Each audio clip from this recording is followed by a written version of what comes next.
Hello, everybody, and welcome back here to Braxton College. Thank you all for joining us tonight. We have a great group tonight. We have some very interesting topics. We've been posting a lot on social media. Really get in tonight on some promotional processes, both from the employer and the employee standpoints. We have a lot of good things to talk about. Before I introduce our guests for tonight, last 2 weeks ago, great podcast. We were talking about RN to BSN. Again, for those that are interested in that program, we do have a cohort starting in January. So please make sure you reach out to us so we can see what we can do for you. And even if you don't choose Braxton, hopefully we can point you into the right direction. Hurricane update with us. We are back open now finally with the brick and mortar school in Fort Myers. The online really hasn't sacrificed much, but we are back abbreviated in Fort Myers. We appreciate, again, everybody offering things. We've had a lot of the schools call, hey, if you need anything, equipment. Luckily, our equipment wasn't damaged. A lot of flooring, roof leaks, AC, like everybody else here in Fort Myers. But for the most part, we're going to be back and up and running full steam pretty soon here. You'll see Dr. Gandia kind of chiming in and out here. He is working in a field hospital here in Fort Myers. While the hospitals are damaged, they've put some up in some certain areas throughout the county. And Dr. Gandia is there tonight at those, so that'll be live. So want to introduce our guests for tonight. We'll start with Chief Tony Chin here from Coconut Creek Fire Rescue and Battalion Chief Vito Labriola from Margate Fire Rescue. Welcome, both of you, for joining us. Vito, this is the first time we've had you here. Thank you. Thanks for joining us. Great to be here. Chief Chin, newly promoted, another promotion for Chief Chin, the Assistant Chief now, right? Correct. Assistant Chief of Coconut Creek Fire Rescue. So congratulations on that formally. And Battalion Chief Vito, you're newly promoted as well for the most part, right? Yeah, July 21st. It was official on July 21st. Excellent. Mm-hmm. So you guys are going to have perfect things to add what we're talking about here, the process. So we might as well just jump right into it. So one of the first things we want to talk about here is from the employer standpoint.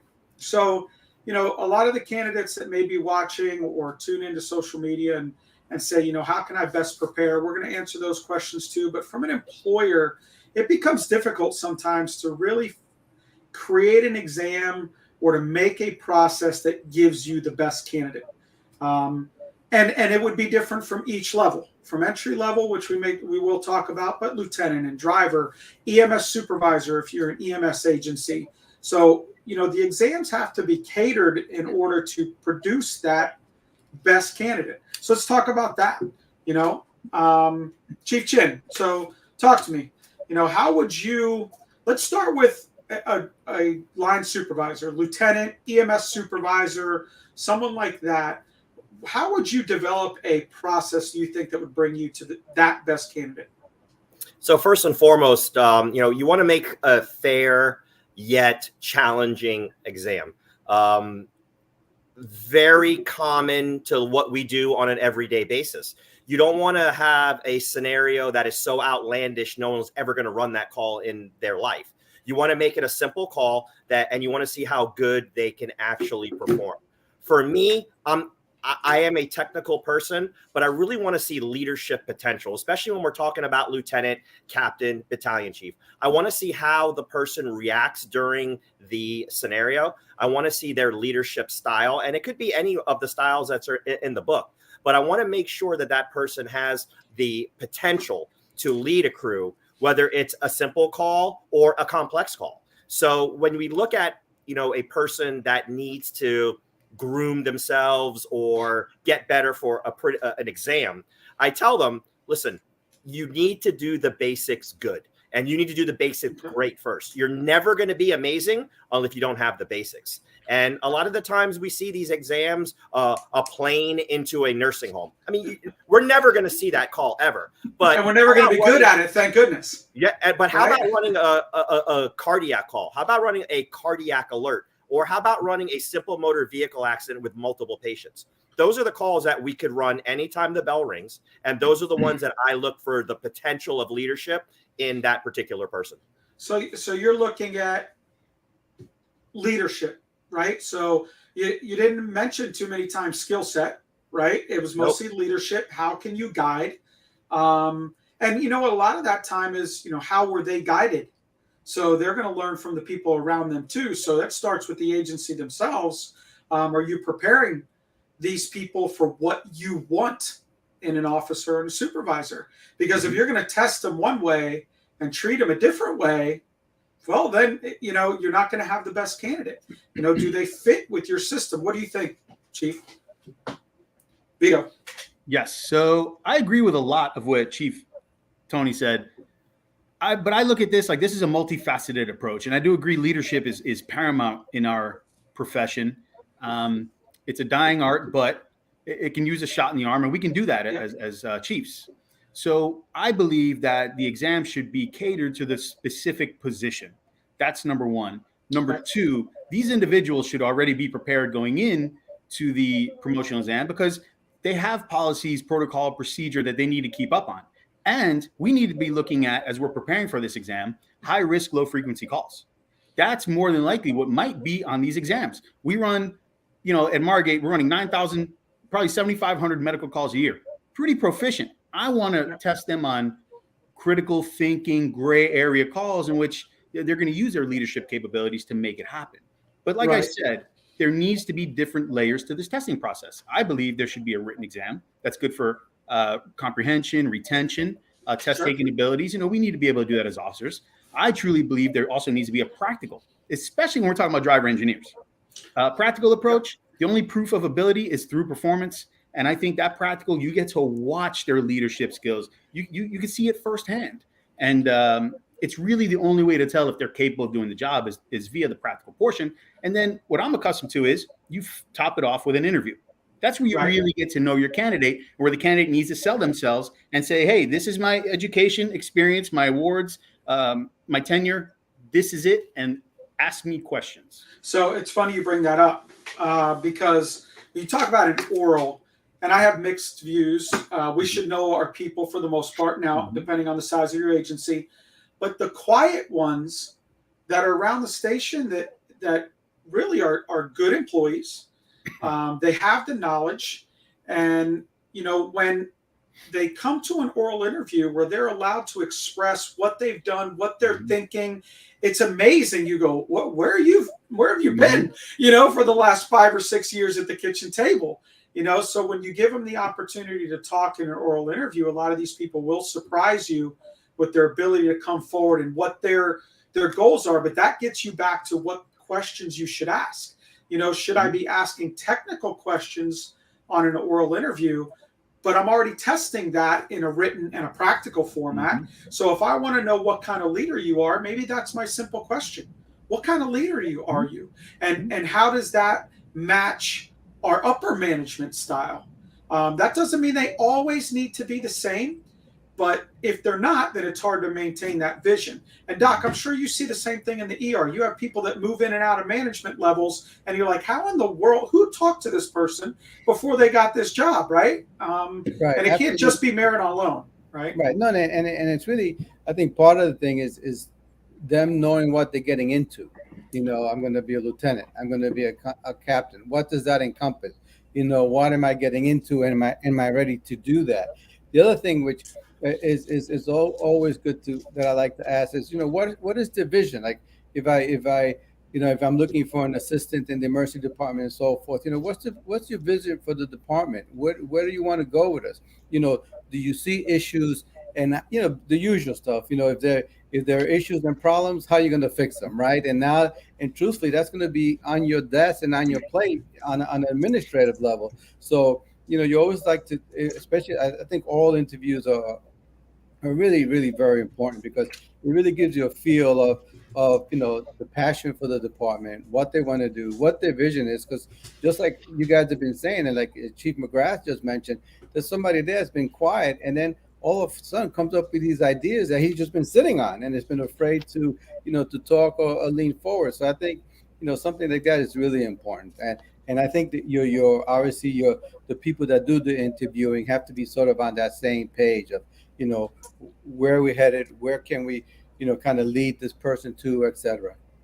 Yeah, and I that's I almost put that on the current supervisor. If I have a quiet person that doesn't talk at all and all of a sudden shines in an oral interview, well, how come we didn't want their opinion all of the other time? Is someone asking them? Because now we formally ask them, they have a whole lot to share. Maybe we should ask them a little bit more often. Maybe we should ask everybody a little bit more often. Those quiet ones are the ones who just sit back and watch and learn and watch and learn. And they come up with such great ideas because they're sitting back. They're maybe in that supervisor role, maybe not in a supervisor role. Maybe they act every once in a while, but they see different leaders and different things that they like, and they can pick and choose by just watching and staying quiet. I like to do this as a leader. I don't like to do this as a leader. I need to learn this skill set to be a lieutenant. I need to learn that skill set to be a captain. And those are the ones that surprise you when it comes to interviews. Yeah. So Vito, you brought up they should know their policies, right? They should know everything. Policies, maybe union contract, if you're a union agency, things like that. Let's talk about textbook references, right? So if I'm creating an exam, and I know it's different for each level, like you talk about driver, practicals is a must, right? But if it's lieutenant, driver, captain, chief, textbooks as a resource, if I'm an employer and I'm developing an exam, it's funny how sometimes you see certain people move up in ranks and all of a sudden the test has 15 textbook references, and they should know this, they should know that. Well, you probably, but not everybody knows these things at an entry level into any position, right? We learn a lot as we go, and we want to make sure they have the basic fundamental principles. And some textbooks are fantastic to learn from. My personal opinion, especially when it comes to like a tactics, supervision, or leadership 101, there's a lot of great references. And I think every leader should know the different characteristics of leadership styles. And maybe they won't realize what their own is. And that's a great interview question. What is your style? But tactics changes. And, if you grab a book that might be the edition and they're working on the next one, that book could be 5 years old. The acronyms, the tactics may have even changed, and they may not even apply to your jurisdiction. Do I want to give a tactical test question on a 10-story building? What would you do in Division 6 when, your biggest building is 3 stories? That's not going to make the cream come to the top, so to speak. So what's your thought of textbooks as a reference? I'll start. Okay. So I don't like them. And let me tell you why. All right. We've all taken promotional exams. How many of us remember what we read in that 60-day window for cramming and binging and purging for the written, and then it's gone? What's worse about that? You read it and go, wait, we don't do any of this. We don't do this, and we don't do this. And it gets you more frustrated. Absolutely. We don't have Bill, this you nailed it. and we don't have this type of scenario. Right, we don't do this. Yeah. Right. Absolutely. And like you said, Bill, it has to be specific to your jurisdiction. Sure. There are no South Florida tactics and strategy books. I'm sorry. No, this is all pushed to the Northeast and the West Coast. Yeah. All right. Everybody in between does not have a tactics and strategies book. So for me, trash. But I do think that this should be stuff that is done on an annual basis within your department. So we should not be using. Now, there are some books that are good, but they have to be geared towards the position. The state of Florida has the level Fire Officer 1, 2, 3, and 4. Right. And according to the National Professional Development Model, your Fire Officer 1 is your first line supervisor, 2 is a captain, 3 is a battalion, 4 is executive. If you can find a book that kind of nails and is consistent with that model, go through it and pick out the chapters that you think might be relative. But this is what I would do. I like how you nailed leadership. Leadership, I would just add a leadership book.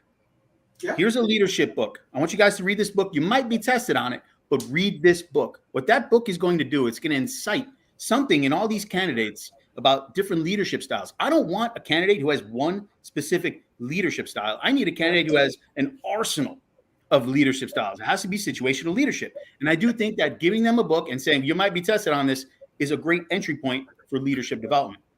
As far as the tactics I am not an advocate of that. I think textbooks should be scrapped from promote. I don't like it. And you're right, but it's still the tradition, right? What books do I have to study from? you know, but it happens. And some of the people, I'm sure they're going to be chiming in and go, wait a second, I had to study 5 books. And yeah, you learn something to pass a test, but you're right. You know, how much do you use it? Tony, No retention. Yeah, I think, you know, when we look at textbooks and we look at to see, you know, how we can make that situational scenario that best fits our agency, it's going to be very difficult because, like Vito said, you know, it's all over the place. There's no South Florida type textbook, whether it becomes a tactics or a leadership type situation. But one thing that we can take away from like a textbook is their commitment to the process, right? So if they actually go in there, they read the text, they make their notes, they do very well in a written exam. For me, it holds a little bit of water because of their level of commitment toward the process and toward the exam. So that's the only thing that we could sort of get away from the textbook. Me personally, I'm a practical guy. I always say this to my students: you don't walk into a chest pain call and take a 50-question written exam first, right? And then go treat, right? What do we do? You go and treat. So these type of promotionary exams should be based on practical and what we're going to do on the real call. The knowledge and the technical aspect, we can teach that. And we can teach that. And like, that's what Vito said, you know, you read this book, you may or may not be asked questions on it. But that should be part of your officer development program as well. Correct. If you give a test and you have 10 candidates sitting on a list, well, you better pay attention to those 10 candidates and you better keep grooming them for what you want them to be, because those are your next leaders. Whether they get promoted off of that list to the next one, you know, those are your key right now, and you need to concentrate on them and keep developing them, especially on their weak points, right? Doc, you had a comment? You know, I think, you know, as a few guys mentioned in reference to the textbooks and what's relevant to the particular city, I think there is some decent stuff in some of these textbooks, but you say, hey, you need to look at chapter 1, 7, 8, 10, the ones that you seem relevant. And then when you test, that's what you test on. You're not, like Chief mentioned earlier, you're not going to test on, you know, attacking a 15-story building, you know, when your highest building is 3 floors. But, you know, you do have, Chief Chen mentioned, I mean, you know, they have to go through some of that process. And I think part of that process is us as developers is saying, okay, listen, what would you like this candidate to know, you know, within, let's say, 2 or 3 of these books? Oh, you know what? These chapters are important. And that's when you can really kind of make it specific for that system, you know, along those books. And not necessarily just give them 5 books, read, you know, front to end, etc. But really pick out, you know, stuff that's pertinent to the city. So it's almost like we rehearsed this, Doc, because that's my next kind of comment. So what about outsourcing this? To me, if I'm, you know, at Braxton, we do promotional exams. So at any level, from firefighter to chief officer, if a chief was to call us and say, look, I'm looking for you to do a lieutenant's exam, a captain's exam, a driver exam, whatever that is, that's the first conversation, right? Is to come and sit down and go, what do they do? What do they do in your agency? Because there is no one size fits all exam. There is no one size fits all book, right, for us to do this. So what do you want out of this exam process? And, you know, and people want the exam challenging, of course. It should test certain knowledge, but there's nothing wrong with breaking down certain textbook chapters. But you want to make it relative. Job descriptions are important. When we see the job description, say, you know what, that book doesn't really address any of the job descriptions. They go, well, they do that too. Well, then add it to your job description. You know, so don't just add it to the test, add it to the job description also, and that'll help you. So what do you guys think about outsourcing your testing? Have an entity like ours or any testing entity come in and conduct your exam for you. I know, Chief Chin, you just did one, right? You outsourced. Yeah, I think it's an amazing idea. It is great to have somebody comes in with a fresh set of eyes to take a look at your department, take a look at the job description, take a look at some of the SOPs, take a look at your protocols, and say, hey, we're going to build a challenging exam with no departmental bias. That's the important factor there, right? Yeah. Because when we are looking at training division, when we're looking at EMS chiefs and whatever, we have our sort of niche of what we do within our department. And we're going to stick with that no matter what, because that's just what we've been bred to do. And that's what we've learned to do. When you bring in an outside agency, like we just utilized the Coral Springs Fire Academy for our driver engineer exam, they brought things and ideas to our department that we would have never thought of. Why? Because we're culturally biased, right? We're departmentally biased for what we want to do. And by outsourcing that, not only does that help your department in the long run get the best candidate, but the security of that particular exam is paramount, because the people will know the people that have interaction with the outside agency doing the testing, but it's very limited. It's very secure. So there is not going to be that good old boy system, buddy system. Hey, you might want to practice on this, because nobody knows. And, you know, this is people's livelihood. We want to make sure it's a secure exam. And I think one of the best things is to outsource to do that. Yep. No, absolutely. And it's important. I see a comment going up there. Yes, Braxton College is accredited. All of our accreditation and licenses are on our website. So we are nationally accredited. And I agree with that. And for us, like when we make an exam for someone else, if it's a driver exam, if it's a captain exam, you know, we have a pool of whatever, 30 different subject matter experts, depending on rank, and say, okay, I'm going to need 5 or 6 of you to work, because security is still important also. And obviously, if they're affiliated with those agencies, they do not help us with that. But sit and make exams, take the exams, validate the test questions, which is, we're a college. So our job is to validate exam processes, right? So we're used to those things. And that becomes a little tricky for agencies to be able to validate. In my opinion, the last thing you want is give a promotional exam that half the candidates are challenging all of the questions. That creates a lot of controversy. You don't want controversy in an exam. You want to say, here's the score, here's the person that's being promoted, and it's over. It's okay to have discussion and learning process, but you need to have a validation process. How did you know, or how did the testing entity show to you that this is a valid question, non-bias, distraction factors, whatever it may be? And you need a proper LMS. You need the online resources to be able to do that. And it is difficult, and it's harder and harder nowadays to do that. The harder part is validating the practical part, is to create scoring that is non-bias, and to do that. So I'll ask you, Vito, when we're talking about practicals, you said practical is 100% got to do it. I agree. For just about everything we do, I want to see somebody do it. And I can see that with, you know, pumping one line or rescuing one patient. I could pretty much tell how they're doing, but we have to set criteria, right? There has to be measurement tools, what those are. And, you know, is that something that a training division should do? Or is that something you think and somebody or a company should do for you? I'm a huge advocate about creating the criteria. So it's a collaborative effort. Let's be realistic here. The company comes in and, you know, they consult with our administration, whoever the point of contact or the point person is for this promotional exam. It's usually training is usually involved in all of them.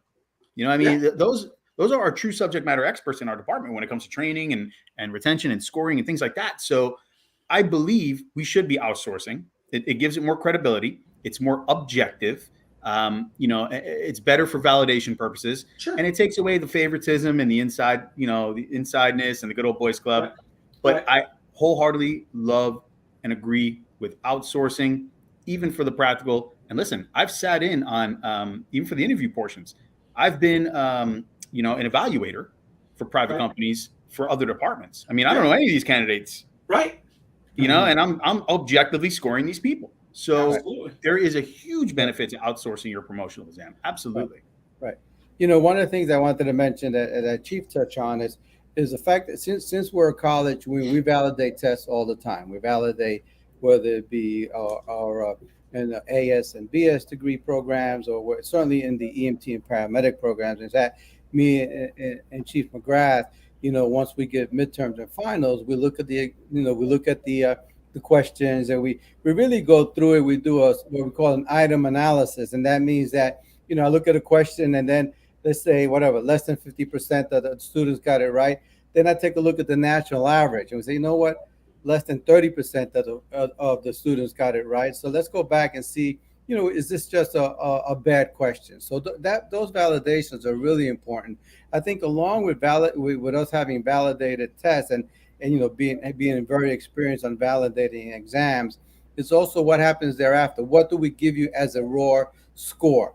We can really give you, hey, this is what your candidates are. They got 50% on this, 90% on that, and really just let you know where you're at. Maybe as a system wide, where you may have to go back in training and say, you know what, the last 4 or 5 candidates really blew this section of the exam.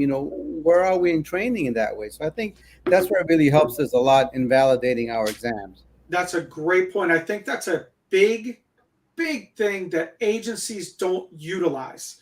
If you give an exam and you say, okay, we're promoting 2 captains and there's 20 people that take the test, those 2 are now promoted, the other 18 sit there. Well, how did we do with those 18, right? If we look and say, hey, this is where we're seeing a lot of the same things happening, people are missing this, or they didn't universally do well here, that should be handed right to the training division to say, here you go. We've now set your officer development program up for you. Concentrate on this. You wanted us to evaluate them. Well, now we've given you the strengths. You promoted them. Now you have the ones that you need to, train to be promoted next. And it sets the roadmap for you. So I don't think people should use promotional exams strictly for just promotion. It's really going to give you, if you do it right, it will set you up really for the whole year of training. Not just for those that are on the list, but those that are not, or that didn't take the test or not eligible yet. But it really creates a good benchmark for you to grow. One of the things that I wanted from our agency is I wanted to know where most of the mistakes were made in the driver exam test. And then I'm going to take that back to the training division and we're going to work on that, because if that's happening in promotionary exams, it's happening on the call that they run tonight. Yes. And that's something that we cannot accept. We always have to be better. Yeah, you just formally found out about it, right? You see it and go, oh, you can't just go, oh, well, yeah, they didn't do well there. Right. We have to get them there. They're still employees, right? Absolutely. I agree. I completely agree with that, Tony. I think that doing a promotional exam is indirectly, you're also completing a gap analysis in your organization. Yes. Where is the gap with the KSAs, the knowledge, skills, and abilities with our personnel? Our promotional exam should be educational in nature. It should be when the candidate's completed with every level in that process, go back, review, and learn. If your candidates aren't learning from their mistakes and they're not learning from this promotional process, there's issue. There's a massive issue. So I do agree that the promotional exams can expose a flaw or a gap in the system. Yeah, for sure. So, I saw a question, and we're going to get to some of these questions that are coming up. I saw a question or a comment from Manny that came up that should be 33% across the board. So we look at criteria, whether that be written, practical, interview, assessment. So it could be a lot of different things. First of all, we don't know how many criteria we're talking about, right? I personally would think for my lieutenant, captain, EMS supervisor, I probably want all 3. I want a written, I want a practical, and I want to have a conversation with you or do an oral interview. From a driver standpoint, I don't even know if I need an interview. I mean, what am I going to ask you that you can't demonstrate in a practical setting? I want to see that you could do that job. They don't handle a lot of conflict resolution.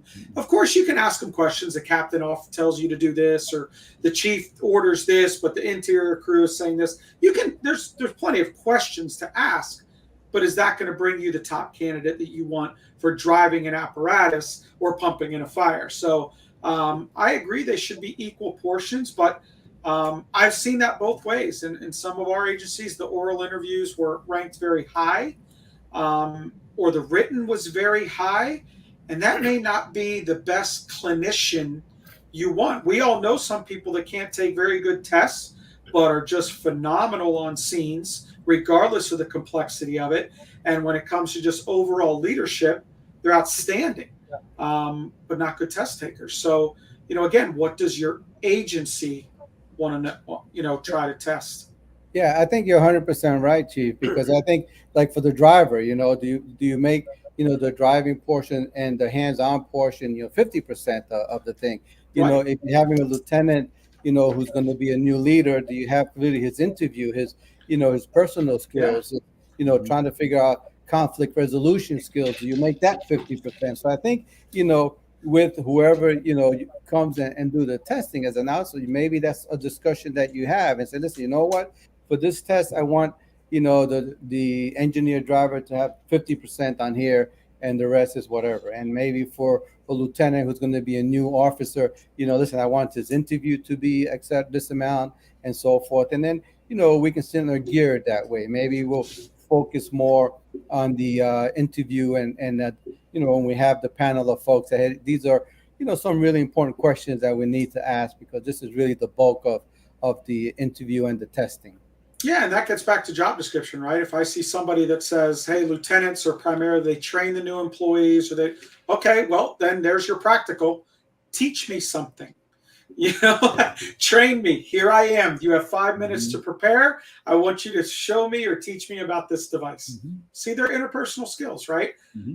So I'll get to your comments on that in just a second, Chiefs. We're seeing a couple questions come across. I did with the accreditation. Braxton College is accredited. We are nationally accredited. We have program accreditation for our paramedic programs. So all of our programs are accredited. Interesting question. Any recruitment topics for current staffing shortage? So that's funny because, well, it's not, but it's jurisdictional, right?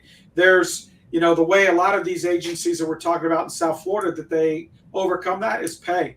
They're just paying more money, and they're grabbing them from all over. That's really not fair to the people in the central part of the state, or in the panhandle of Florida, or in other rural areas that don't have the money to do that. So, sometimes it's a benefit package, but it is difficult right now to try and recruit.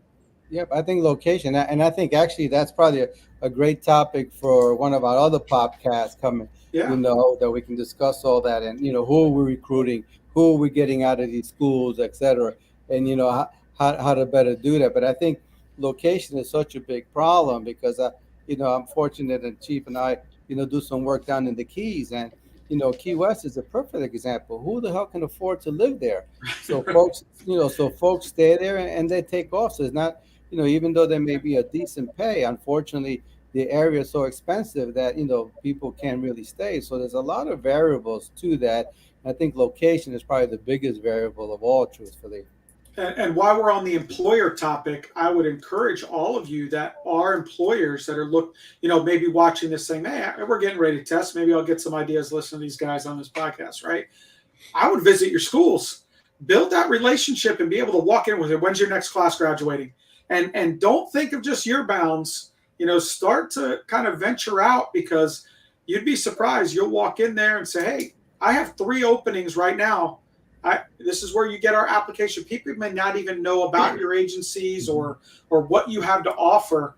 Definitely, I would reach out to schools throughout the state. If you go to Department of Health and look on EMT and paramedic initial training centers, you can click on that. You'll have every address and every phone number of every school in the state of Florida. Right. Do a bulk email list and say, hey, trust me, from a school perspective, we will spread that through our student body. Why wouldn't we? Yeah. We want our students to get hired. So they may not know the opportunities that's out there, and don't limit it to your state. Florida is a national registry state now. We're using it for for exams. So, most of our graduates don't even think about leaving until someone proposes it to them and go, you know what? Maybe I will. And they just don't know. So I would definitely push that. So let's finish up real quick on the employer part before we switch to the candidate part. Chief Vito, what do you think about criteria, right? How many percentage of what, or, should we really put all of our eggs in one basket, so to speak?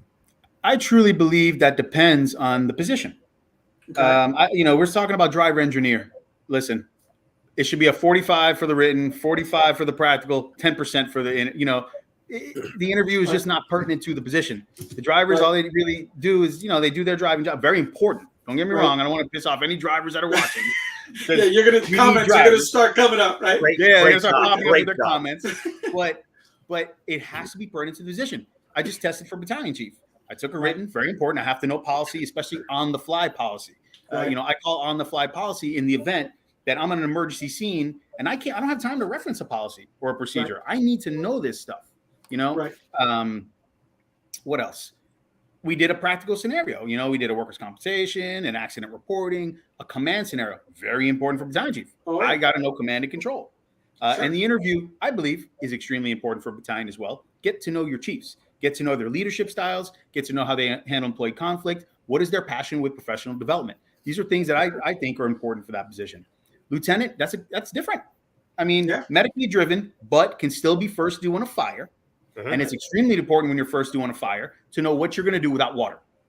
So to me, I have always said the lieutenant's position is the most difficult to test because they're responsible for so much. They really are. So I think the criteria as far as grading needs to be consistent with the position in which we are testing them. One comment before I get to you, Tony. What you said, it's interesting because I agree with you where you see a lot of lieutenants that may upgrade to captain. Captain's off, lieutenant moves up. And when they're creating a test going, well, they may step up to captain. They're not a lieutenant yet. So to try and put things on that exam for what they may have to do after 6 months to a year, I get the thought process, but is that going to give you the best candidate? Exactly. I want the best lieutenant. I'll make the best upgrade captain through a training process. I need the best lieutenant. So, to me, I would stay at that area, even though, yes, their job is going to be more, they are going to be upgrade captain maybe in 6 months or a year, whatever your policy is. But that doesn't mean I'm going to test them on it yet. Maybe I create another upgrade process for that or something. And I agree I with want that. them to stay in their lane for right now. Be a good lieutenant. Be a good driver before I worry about you making captain. And that's my opinion. And I agree with you. And that could be a completely different podcast where we're talking about officer development program, upgrade development program, step up development. I mean, the amount of programs we can have are endless. So I do agree we should hone in on what we're testing them on, their specific job duties based on the description, and be testing them on their knowledge, skills, and abilities for that specific position. Tony, you have any comments on criteria? Yeah, I mean, you look at the position like a lieutenant, for example, and the misnomer is a lieutenant is a rescue guy or an EMS guy, right? But some of the most important decisions I've ever made on scene as a lieutenant had nothing to do with EMS. Had to do that the rescue pulled up on a structure fire before the engine, and are we going to go into a search and rescue mode? Are we doing event enter isolate search, or are we going to soften the structure? Right? Those are the things, and those are things that you learn for a captain.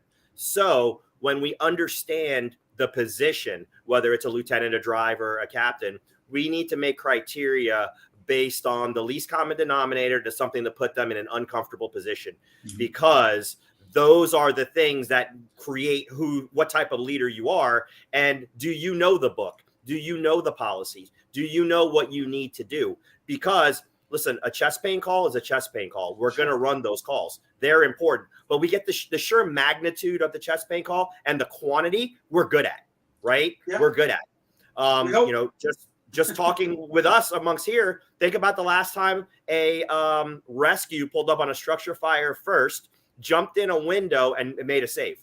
Yeah. Those are the ones that create and make, the presence known of what you are as a leader. So if you want to make that and you want to put your candidate in an uncomfortable position to see how they react, correct, you also need to be careful on the scoring of that. Correct. To make that the most critical, knowing they're going to be uncomfortable. No one's going to do real well on it. You don't want to make that where that's critical that someone now fail your promotional process in a situation they may have never encountered. They can rehearse it. I just want to see how they can walk through it with little to no stress, but it is still uncomfortable. Yep. We're all put in those situations that an interview is uncomfortable. That's why most people do interviews. And you know what? The people across from you are in dress uniform. There's a reason that standard exists, so I can make you uncomfortable and see how you adapt.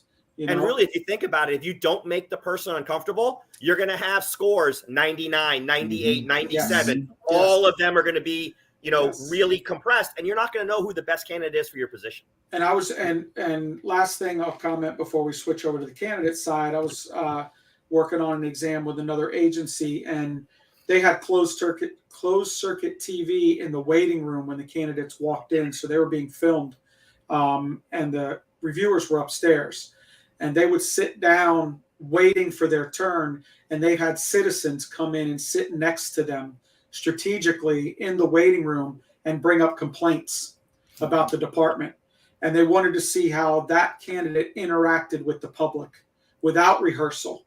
Wow. Now, obviously, if you're asked a question in an interview, you rehearse. You're like, okay, well, that's an interesting question. And, you go through your rehearsal. When there's the citizen coming in going, this is ridiculous. I can't believe the fire department does this or the EMS agency does this. It's interesting to see the candidate go, or they'll get up and move to a different seat, or they'll address them kind of rudely, or they'll say, you know what, maybe there's other, reasons for that. Hopefully they're able to answer your question. That's what I want as a brand new employee, right? Someone that will interact under tough situations that they're not expecting. So that was a very interesting twist and turn. Very interesting, somewhat comical to even watch. But realistic. Oh, for sure. They stop you in Publix and ask you something. You don't want them dismissing the public, right? That's what you're there for. That can happen in any one of our fire stations in 5 minutes. Absolutely. So we've been at this for 40 minutes. So let's get right here to the candidate. Okay. So if you have candidates watching, how do you best prepare? So we've talked multiple about, lieutenants and drivers and EMS supervisors and chief officers. To me, I think the first thing, if you're using if your company or your agency is using an outside entity, hopefully you have a review day where that entity will come in and kind of present what to expect, maybe break down the chapters that are going to be covered, how they conduct interviews. Some of them will say, look, there'll be 4 people on it, or you're going to have a practical. I can tell you what the content is, but kind of how the whole thing will be set up to even set your mind at ease. And don't miss that. If you're allowed to have a review day, you absolutely want to attend that. The other thing I would comment, and then we'll kind of pass it around the horn here. The personal coach, I see a lot of people advertising, hey, I do exam prep. Give me a call, I'll work with you on this. You really have to make sure that they understand what you're going to be tested on. Because I could run you through 20 different tactical scenarios and make you hit every single benchmark, and you walk in and it's not a tactical scenario. Mm-hmm. So the process is very important. But the more you know about what you're going to encounter, the better that personal coach should and could be. I'd like to see someone maybe one rank above you. All of us are battalion chiefs and assistant chief here. For me to train a lieutenant, I think I could really do it. I think it'd be because I'm in the testing business. But if I haven't taken a lieutenant's test in 10 or 15 years, I may not be your best personal coach. Someone who's just been through a similar process and how they prepare, I think will help. Study, open up a paramedic textbook. I hope that's not where you need to concentrate your time on, in my opinion. So, what do you guys think about preparation from a candidate? And again, depends on the test what you're testing for. I'm sure, Vito, you tested different for the battalion chief position. And that's recent for you within the year. So, how did you prepare? Preparation's a year-round thing. Like I said at the beginning, you have to stay in the books throughout the year. The promotional process should not be a refresher. If you're intact with your policies, your procedures, and your protocols, county policies, and so on, union contract, it's a no-brainer. You're just digging a little deeper, getting the fine details, and memorizing.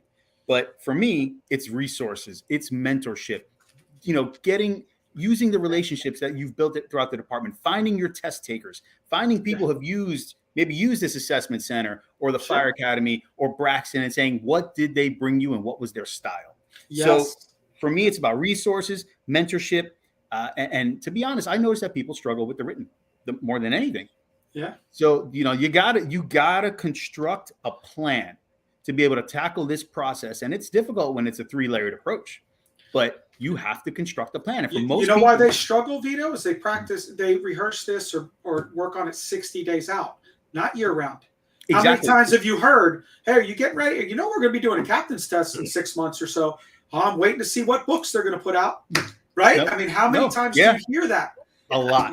Yes. A lot. And that's why it's vital. It's vital to know these things prior to the announcement. So, but what I also notice is I get a lot of candidates. The biggest question is, how do I study? Yeah. Constructing a plan, a study plan. How do I study? What's the best way to do it? I always tell them, I don't know. For me, I do one thing. For you, it might be completely different. We got to satisfy your auditory, your visual, your kinesthetic study learning styles, which is a different animal. You'll discover that along the way. And I always give them, we have a captain's test tomorrow, as a matter of fact. Oh, okay. We have 7 candidates. So, and I've helped 4 of them so far, and proudly, because I love that. That's everybody here knows my passion for professional development. So I give them all little nuggets that'll satisfy all those learning styles and what they should do. And I consider myself a good resource for my coworkers. But preparation, constructing a plan, using your resources, seeking mentorship, and I call it learning your enemy, which is whatever entity will be giving you the promotional exam. Right, exactly. Yeah, that's a huge resource. If I know, especially if our agency uses the same one, I'm definitely talking to the people who just took that exam Absolutely. a year ago or 2 years ago and say, hey, how did you prepare? What did you do? I'm first going to talk to the ones that were promoted. Right? Yes. I'm going to talk to them. The ones that did the best. How did you prepare? And it may not be the way you need to prepare because you may be a different learner, right? Like you just brought up. But if you know who they are and your agency has used them before, a lot of time they approach things the same way. It'll be different content, of course, but they approach it. Chief, how would what would your suggestions be? So, the first thing you have to understand is your level of commitment to the process. What are you going to do to make yourself better? And then every one of us wants to make ourselves better when we go for these promotionary exams. But most of us are successful, and not all of us are successful in those things. So again, I think it's up to the individual, if your family life, your life dynamic, your work dynamic, what you do with yourself is very important. For me, I like to, look at the books. I like to also talk to the people that did well. I'm going to call up the guy who was number 1 on the last exam, and I'm going to say, hey, what did you do, and what did you find yourself the most beneficial in these particular things? And then also outsource. We've all made friends. We've all networked very well over our lives. Find someone who's on an interview panel. Find someone who's done these type of tests before. You mentioned about the people that will get you ready for promotionary exams. Sure. And me personally, I think it's sort of a scam, right? Because you cannot prepare a person for something that is not preparable. You're selling them on a theory. You're selling them on the hypothetical that it's going to fall. The points are going to score this way, this way, this way, this way. Instead of going back to the basics, committing to the process, understanding your SOPs, understanding the technical portions of the exam, and just learning it and doing it repetitive. I'm a big videotape myself guy, and then I look at it again and I make myself better based upon that.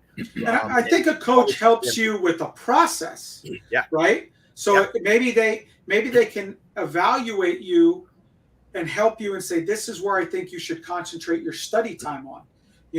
This is what I've seen. I also think some of the personal coaches or resources we're talking about are great to conduct an oral interview. Yeah. Sit down, ask me a question, throw them at me, and then I can respond and they'll go, oh yeah, no, you didn't mention anything that I was looking for. Right. And that I think can be practiced, right? An oral interview. I wouldn't watch YouTube and see a lot without being able to do. Because I can watch a ton of test questions or oral interview exam questions. People, driver, they'll put you in these situations, they ask questions. And you look at it and go, okay, I think I'm pretty prepared. The only way to me to prepare is to do it, right? Have someone else watch the YouTube videos and ask you in real time those questions and give yourself 30 seconds or a minute. That's it. And start moving on through those questions, because watching it is a whole lot different than doing it. So if the interview is your weakness or you're uncomfortable, then do it. Ask everybody you know. I had someone contact me today that's just getting ready to test for a position. Say, can I come by and ask you a few questions? I'm like, of course. What do you want to ask me? How can I help you? Well, they're not sure yet. So, sometimes it's just that. And, I don't need to ask them, tell me about yourself. What's your weakest part and how did you overcome it? those are things they can rehearse in front of a mirror. I'm going to throw some spins of what I would expect if I was one of the leaders in that organization.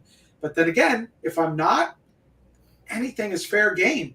And sometimes that can be very difficult. If Vito's the chief tomorrow, I guarantee it'll be different. The testing process will be different than it was 2 years ago. Same with mine and same with yours, Chief. And Doc, I'm sure you ask different people different things depending on the position they're coming in for, And I think that's why when we study a certain way or we use a coach, hey, I've been doing this for 20 years. Well, I'll tell you, the tests have really evolved over the last 5.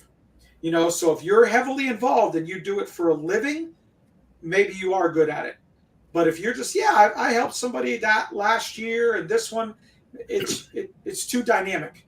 What if the agency spins and now you have an assessment center or inbox outbox or, whatever it is that you've never rehearsed. And, so I think a coach will give you the process, but you have to do it over and over and over again and put yourself in the uncomfortable situations. For sure. A lot of the times I see those coaches, they really hit up on the structure fire. Yes. And, they're very good with the structure fire. And then all of a sudden that structure fire turns into a motor vehicle accident. Yeah. And now the candidate's like, I might have done it twice, Right. So like you said, these tests are evolving. They do understand that, to be a captain or a lieutenant, it's going to be more than a single family, single story structure fire, 2 hose lines, and an exposure. They know that now. And so depending on the level, if I'm teaching or if I'm testing, Vito here at the battalion chief level, he's definitely going to get a structure fire scenario, but that could be one. Maybe I give him, your battalion responding to a structure fire, your 2nd due battalion, you're assigned safety officer. Yep. Here's your structure. Start identifying all the hazards that you see. Tactics is being taken care of. Here's your radio. Good luck to you. And because they've rehearsed the tactics a million times, and you'll and throw you for a loop. So you're not always first in. The in-basket, out-basket is huge when it comes to captain and battalion chiefs. And, it's starting to catch on in these promotionary exams. They want to see you prioritize certain tasks. This is the most important, and this is not the most important. And how am I going to create my day? And that's what you just said, Vito, right? You got a workman's comp claim, conflict resolution, maybe even a performance evaluation, right? I love in baskets. I think that shows you what the candidate is thinking, what, like Tony said, what the priorities are. In baskets reveal a lot about the candidate. So if for those that are watching, if you've never seen an in basket, basically the agency would give you a stack of things to do. Okay, you report to work at 8 o'clock in the morning. Here's your in basket. And it has all a citizen complained. You got to call them back. You have to fill out this form. You have to do this. Hey, there was just an accident. So all these different things, you have to prioritize what's first, second, make everything in an in basket, in an out basket. And you might be able to delegate a few things. They'll give you those parameters. Some things you better handle yourself, but you have to prioritize your day like you would. Everyone comes to work and has a stack of things to do. Yep. What do you do first? And that's what it's testing. Where do you put your priority? And that's important. And that needs to be rehearsed. And you know what? You don't know. You can't rehearse that. They can throw anything they want in that basket, that's there. What about the entry level person, right? So we're talking about promotion. What about the job? We got about 5 minutes here. What about the new candidate just looking for a job? How do you best prepare as whether if this is an EMT paramedic, firefighter, EMT, firefighter, paramedic, and it's different if you're going to an EMS agency versus a fire rescue agency, but the process is still the same. How did you prepare? What advice do you give? You got that 18-year-old, oh, you're a firefighter, right? We hear it all the time. I want to get a job. What do I need to do? Take education out because we only have 5 minutes. I think the most important thing is sell yourself.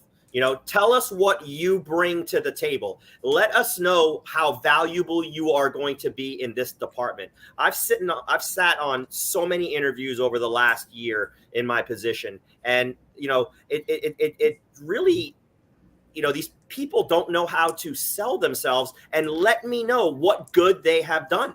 And what good have they done in the past and what good they've done for the future, where they want to be in the future. Know yourself, be honest to yourself, understanding the technical knowledge, because there's going to be a few technical knowledge questions in there. But we're going to teach you that once you get hired. We're going to teach you the Coconut Creek way. Vito's going to teach you the Margate way. You're going to teach us the Right. North Lauderdale Yeah. way, you know? So those particular things are just a given. But you have to be able to come in there, communicate with me, sell yourself. Let me know what you bring to the table. Let me know the good things that you could bring to this department and why you want to be part of the organization that I know and love. Do And you I think most Vito- importantly too is, you know, if you're going to hire me, you know, you're going to be stuck with me for 25 years. And this is what I bring for those 25 years. So really that's really important, you know, to really, as you said, sell yourself, you know, don't be shy about, you know, really promoting yourself because, you know, you're going to be there for 20, 25 years. And I think you need to know, let that admission board say, hey, you know, this is why, I could be here for 20 years. Right. And Vito, you know, we look at that, and some of these new employees have never been through an interview before, right? Mhm. They sit in, and this is the first time they've done this. And Mhm. that's unfortunate. If they don't do well, that was their shot, you know? What do you think? What would be wrong about providing that information beforehand? Say, listen, gentlemen, we expect you to wear this. Ladies, we expect you to wear this, or suggested. How many? We don't. Sometimes we walk in and the interview panel, I've heard so many times going, you know, they weren't even wearing a tie, or they're pretty casual, or they weren't wearing this. Well, you know what? Maybe they didn't know. Maybe nobody's guiding them that way. Doesn't mean they're a bad employee, you know. But we make those judgments, and unfortunately, it's a quick one, right? Absolutely. So, yep. And I believe we should be providing an orientation to our candidates. I mean, these are the future members of our organization. Absolutely. We're potentially interviewing a future fire chief. Yes. Why are we not providing an orientation with some general information, what you should wear, how you, if you're providing these details to the candidate and they still don't follow it, guess what? That's different. You're out of here. Yeah, you're out of Yes. here. So Yeah. that in itself is an exam. So I agree Yeah. with you. You know, that happens to us, that there are times that we do sort of mock interviews for you know, some of our graduates, and they come in, you know, flip-flops and shorts. This is a mock interview, for guys. Right. I know it's informal, but you got to be prepared to do that, you know, because otherwise that's how you're going to present yourself at a real interview. You know, you got to practice. I just want to mention something very quickly about when you talk about you know, studying and all that, you know, 6 months, 3 months, etc. You got to realize, and like you know, Vito mentioned, listen, this is a year process. Because if you're looking at, you know, I got 3 months, I got 4 months. Now you're spending 5-6 hours a day, whatever. You know, you don't grab anything after 50 minutes. So Right. please, you know, don't say, oh, I studied 6 hours. Forget it. You know, you maybe absorb 15 minutes of it. But, you know, so that's why, you know, really sort of gearing yourself, okay, I got 6 months, 2 hours here, 1 hour here, 2 hours here, as opposed to trying to do, you know, 6 hours a day the last month or so, which is totally impossible. For sure. Yeah, I just saw going back to the candidate too, just look at it this way. If you're a candidate thinking that you want to get hired at a department, from an administrative standpoint, we invest $140,000 with training, equipment, benefits, salary into a candidate based on an interview. Yeah. So if you can't sell yourself, no one's going to want to invest any type of money into a person who's not going to know what they bring to the table and not going to know what good things that they can bring to the department. When we look at it as a whole, those particular people, you're investing a lot of time. Like Chief Vito said, that could be the next fire chief. Yeah. And we're investing that time and effort and training and money into that person. And you can't sell yourself in an interview? Come on, you can. Yeah. Sure And we get a 30-minute snapshot with them. Basically, that's where we make our judgment. I just saw Chief Schultz that made a comment. Appreciate that, Kingman. That was, and Kingman, we talk about officer development. Tenzinga and the company that they're working for has done phenomenal things all over the country. And he's definitely on the forefront of that. So I appreciate that. All right. Well, we're finishing up here. Kind of closing comments. You want to go around the horn here, Chief Vito. Again, thank you so much for joining us. So the floor is yours for, you know, a couple minutes. You have any comments for any of the candidates, employers, anything you can add? Closing comments. Listen, never lose your passion. This is a year-round thing. Promotions don't just happen on the announcement. You know, you're building credibility. You're building your skills on a year-round basis. There's no time for downtime. You know, there's no excuse. It comes down to, you know, your ability of what you're capable of doing. You know, how motivated are you, which truly determines, you know, what you do. And then your attitude, that will determine how well you do something. So stay motivated, stay in the books, be a true leader, all right, develop your subordinates, and help those who are not hired yet, develop them so we can have some good future leaders, all right? Let's bring some future fire chiefs in here, some really good ones too. So stay in the books, stay motivated, stay disciplined, and I'm here for you. Right. Very quickly, Vito, you say you have a captain's test tomorrow. When is the next one after that? Ooh, it'll probably be Nobody in a knows, year. right? Yeah. Who knows, right? So that's why, listen, you get that one shot, be prepared, because who knows when the next test is coming, for that same position. 60-day posting. You're not, if you're waiting until the posting, good luck. Right. I studied 9 months for mine. Right. And good luck for the next time. That could be a year or two, right? Exactly. Exactly. Doc, have anything to add? No, really, just like we all do. Listen, we're all in the same business. As a mercy physician, it's all about preparation. And when we study for our boards, at my stage, I hope I remember what I read half hour ago. But the point is that really, very clearly. I mean, Vito really hit it on the head. You got to start early because it's a lot easier to put an hour or two than to try to cram in 6-8 hours. Because as I said earlier, 15 minutes you're done and you're burnt. I think the most important thing really is to tap on your resources that you have in your. Listen, you have lots of resources in your own, your own community and your own house. So tap on those resources because they've been through it. They know what's expected, and really that's it. And be professional. Chief Chen? Yeah, so it's a great podcast. Thanks for having me on. These promotionary processes is one of the things that I really, really love about this department or any fire department per se, because, you got to earn what you get. You got to earn everything that you put on your shirt. You have to make sure that you do what you need to do. For people that are trying to get promoted, trust the process. Okay. Commit to the process. It is a year-long commitment.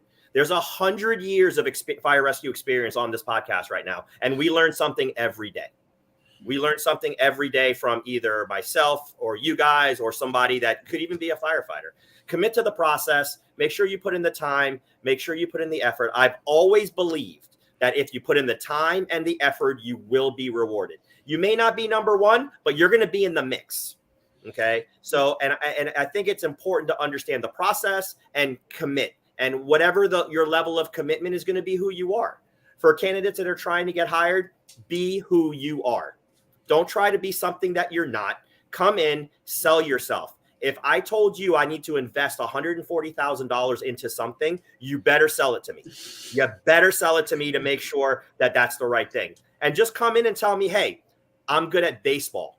Okay, I could be awesome for your softball team. You know what? You're bringing something to the table. You are. I can cook.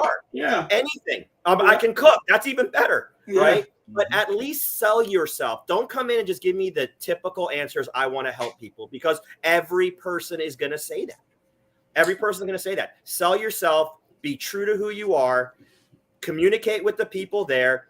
Don't let the nerves are going to come into play. Limit it. But again, those are the type of candidates that I want a part of my team. Someone who can communicate with me and sell what they can bring to the table and what good things they can bring to the department that I know and love. Awesome. For me, I would say echo a lot of the same. This is a lifelong process. And I would tell the 1-year EMT, paramedic, firefighter, whatever you are, if your goal is to be promoted, you better start that process now. I hit every conference. I could tell you I've been going to conferences for almost 30 years, and I see the same people, the same key players from every agency at them. And you know what? Their bugles change. You constantly, when did you get promoted? You know what? They're always learning. They're always networking, and they're getting to know who all their resources are. So when it's on the line, they can call up whoever. And get some really good guidance. Do not keep yourself in a hole and think it's all going to come to you 60 days before a test. Integrate yourself very early into this profession, EMS, fire, nursing, whatever you're doing.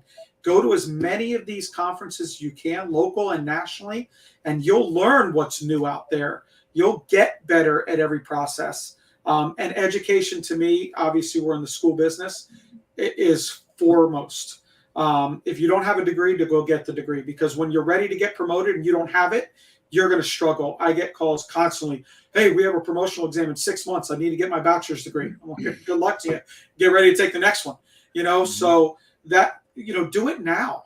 if that's your goal, if you want to see yourself in that white shirt and those bugles, so start working on it. So when you're at that interview in 10 years for Vito's job as the battalion chief, and they say, well, where do you see yourself? Well, I've been preparing this for 10 years. Look back at my track record while I've been here. I've done this, and this. I've done everything the department has asked for me. I started as a firefighter paramedic. I got my associate's degree. I went on, got fire officer positions. I got my bachelor's degree. I've done everything to prepare for this time right now. All I need you to is say yes. But you can't come out at 60 days beforehand and think they're going to go, where have you been for the last 10 years? Yeah, you got number one on the written, but that may be not who I want.